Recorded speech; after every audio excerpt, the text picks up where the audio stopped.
essentially we're all in the same boat. So every race has got the same track, the same conditions. So it's going to come down to who can set up the car correctly on the day and who can drive it.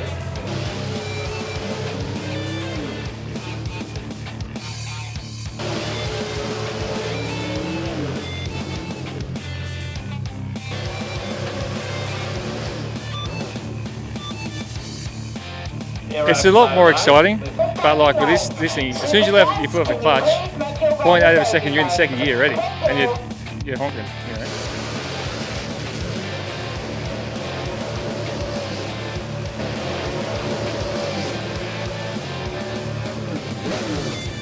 It was so much fun that, you know, today, you sort of can't wait to drop the clutch next to one of them. And, yeah, there's plenty of banter, you know. But, you know, I think that whole piece that we're back as a family and, you know, you come here to enjoy yourself.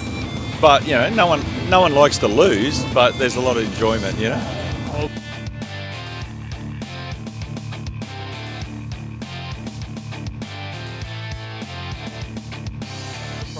Exactly when you want to get through the gears, and they are well and truly into top gear as they go past the half-track point, and they've just got to run it out the back door. Pro Stock about to rev things up here this afternoon at Sydney Dragway. We've got him in full stage for Polito, just waiting for Oxley to bump in. Here we go.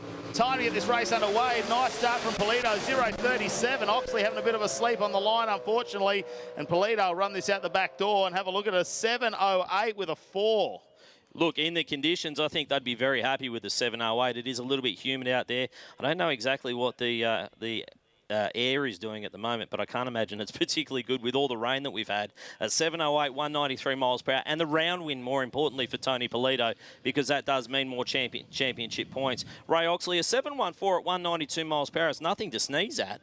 He was dead late on the tree, though. You can't get away with that in Pro Stock these days.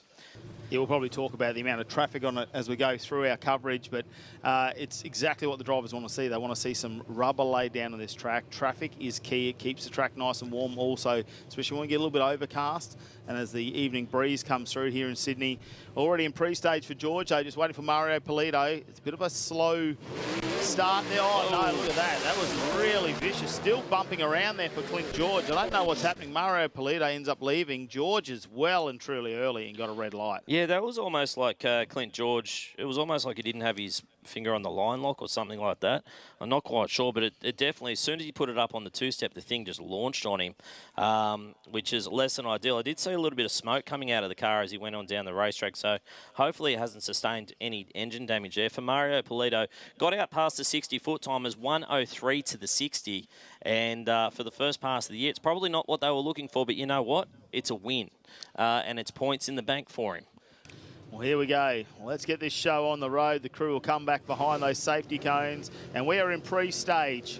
How are these cars going to slightly move in? There we go. Barbagallo in first. Sardis steps in, and we're going to launch there. 0.28 from Barbagallo. He has been on the practice tree for sure. Wow. Have a look at this. He might get the win. 7.01 with a 4. Whole shot win to John Barbagallo. That is why reaction time is so important, and he gets that championship campaign off to the best start possible. He had almost 0.3 of a second on the start line over Chris Sardis. 7.01 with a 4 to 194 miles per hour to a 7.01 with a 6. Chris Sardis absolutely schooled on the start line there. 1:03 to the 60 for him, and yeah, he would have been there right with him if he left the start line on time, but unfortunately for Chris Sardis, that was a day and a half late in Pro Stock terms. Both in pre-stage now, and here we go. Full stage for Kabboura. Oh, good lead. Yeah, big reaction time advantage to John Kabboura, but I think Chilton's driven around him here. This is a good pass, 7.02 at 195. That's top speed of the event so far for Rick Chilton, 7.02, 195. That is a very, very solid first pass for him. And John Kabboura was right there as well, 7.34 at 190 in the losing effort. But for Rick Chilton, maybe left a little bit on the table on the start line there, 101 to the 60. We've seen a couple of guys in the 100s. So you take that 100th of a second, take it off the other end of the racetrack, and he's right there with Sardis and also John Barbagallo in terms of ET. So Bruce had a championship back in '94, I think yeah, it was. So you're talking 30 years ago. It was a very long time ago. Thomas has grown up around this sport, and he knows what he needs to do here. Big hello to wherever you might be watching from on the PDRC Pro Drag Racing Championship official YouTube channel. That is the only place where you'll find the PDRC this afternoon. Make sure you do like, share and subscribe, because we're going to have some killer racing coming your way, including this right now. Thomas Leake, Rob Dekert. Leake with a good reaction time, but I think Dekert's just about driven around him. Great side-by-side pass here in a 7.02. That seems to be about the mark in terms of what we've come to expect here this afternoon. 7.02, 197 miles per hour. Big speed. That's the biggest speed of the weekend so far. And Thomas Leake, a 7.15. That's a personal best for Thomas Leake in the losing effort.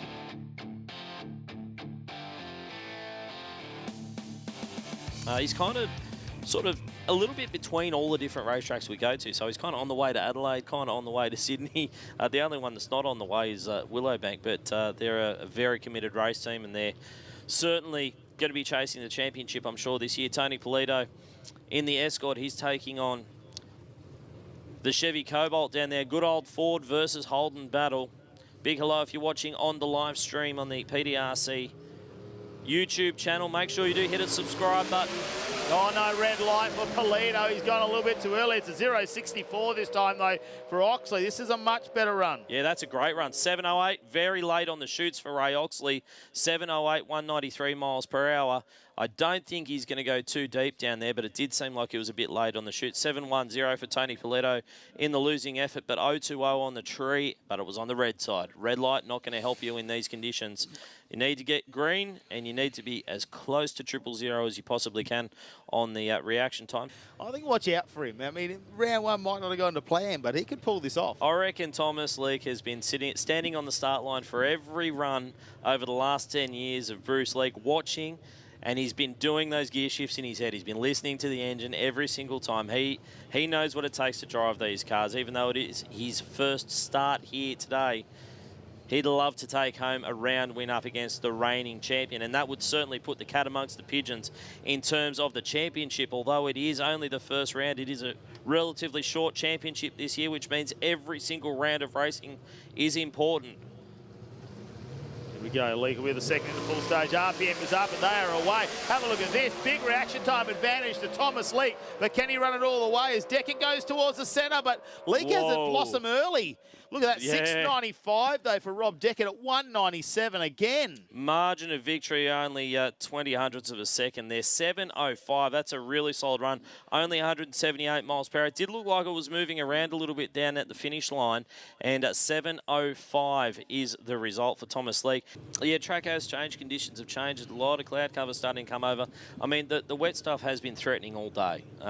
You know, there's no secret around that. We had a brief period of bright blue sky right over the first round of racing, but after that the cloud is really starting to close back in here.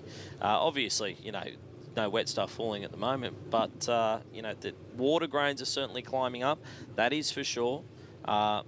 Conditions vastly different to what we saw in the first round. You know, we've already seen, what is it, 6 hundredths of a second quicker from Rob Dekert in this round compared to the first round, so they're a lot better. But you still got to get the setup right. Clean Green's advantage to Barbagallo, 0.21 on the tree to 0.54. Clint George is going with him here. I don't know that George is going to be able to drive around him, but a 6.98 at 1.96 gets the job done for the Rooster. 6.98, 1.96.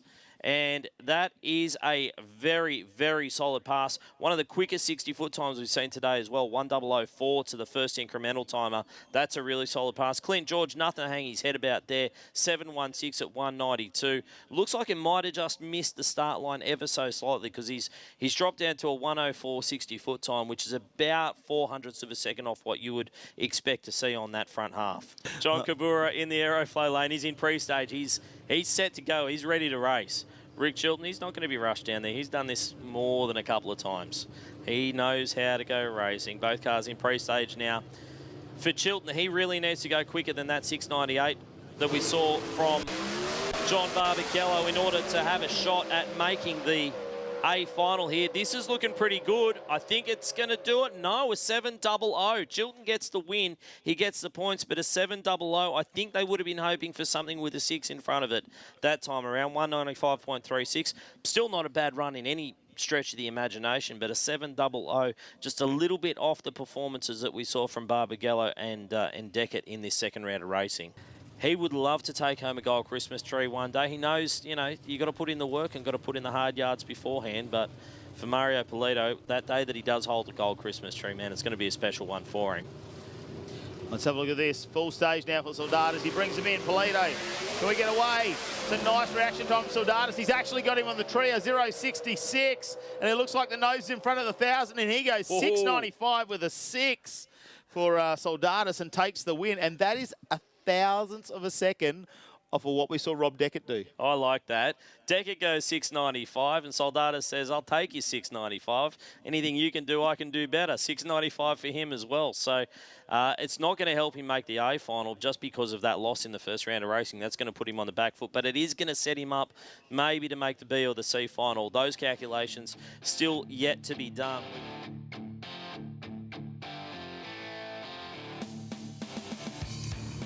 In the PDRC, the all-run format, it is D, C, B, and A finals only. We don't, if you're outside the top 8 in the points after the second round of racing, you don't get to come out and play for any more points.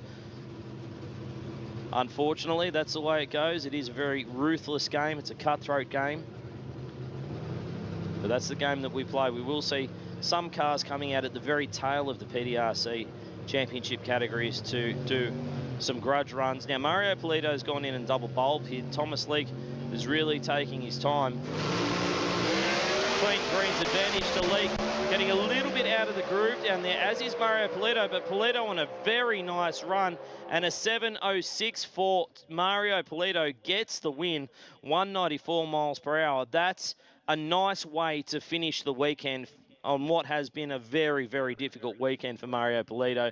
7.06, 194 miles per hour. 7.09 for Thomas Leake.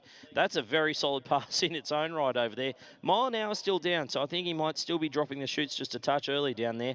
181 up on the boards, but still, nonetheless, a great side-by-side race here in the D Final 4 PDRC Pro Stock.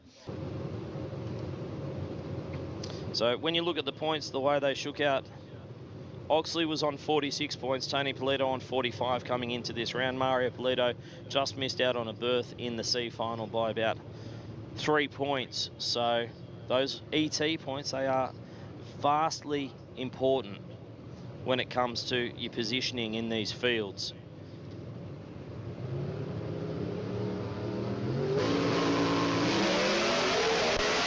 Clint Green's big reaction time advantage to Ray Oxley. He's out in front. I think Polito might drive around him in the deep. No, he won't. It's a whole shot win. Another whole shot win. Ray Oxley chalks one up for the drivers. A 7.18. 192 beats a 7.08. 0.25 on the tree for Ray Oxley. Great light. Tony Polito was a bunch late. That's the only way to describe it. 0.148 on the tree. Rick's wife Donna waves him in, says, all right, let's go racing. Peter Ridgway does the same for Chris Sardis. Sardis is actually staged up way over to the left-hand side of the groove here.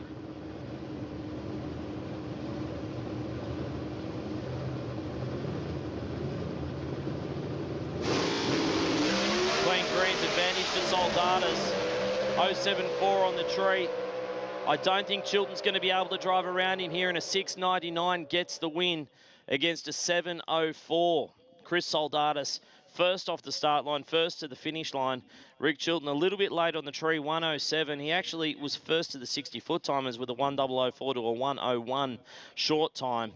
And the two were just about welded together. Margin of victory, 0.081 of a second. So about a car and a half length at the finish line down there. Barbagallo edging towards stage. Still very warm conditions despite it being quite late in the evening here after a couple of weather delays and all down throughout the day. It's not too often we get to go racing this late at night. Midnight Mayhem at Sydney Dragway. That's that. John Barbagallo, the ZX2 Escort, taking on Rob Dekert, the Pontiac GXP. Are we going to see any games on the start line? Both very cagey races. We're sitting in pre-stage, no one's moving. Barbagallo goes in. Dekert not far behind. Big reaction time advantage to John Barbagallo. Dekert was way out of the group. I think Barbagallo's in front. I don't think he's going to chase him down. He does. A 6.99 whole shot win gets the win. 93 10,000ths of a second. Wow, what a race. 6.95 for Rob Dekert in the losing effort, but a 6.99 combined with an 0.54 reaction time advantage had almost half a tenth of a second up his sleeve, and that is the race of the weekend for mine. Fantastic way to round out Pro Stock, and congratulations to the Rooster, John Barbagallo, your champion in Pro Stock today.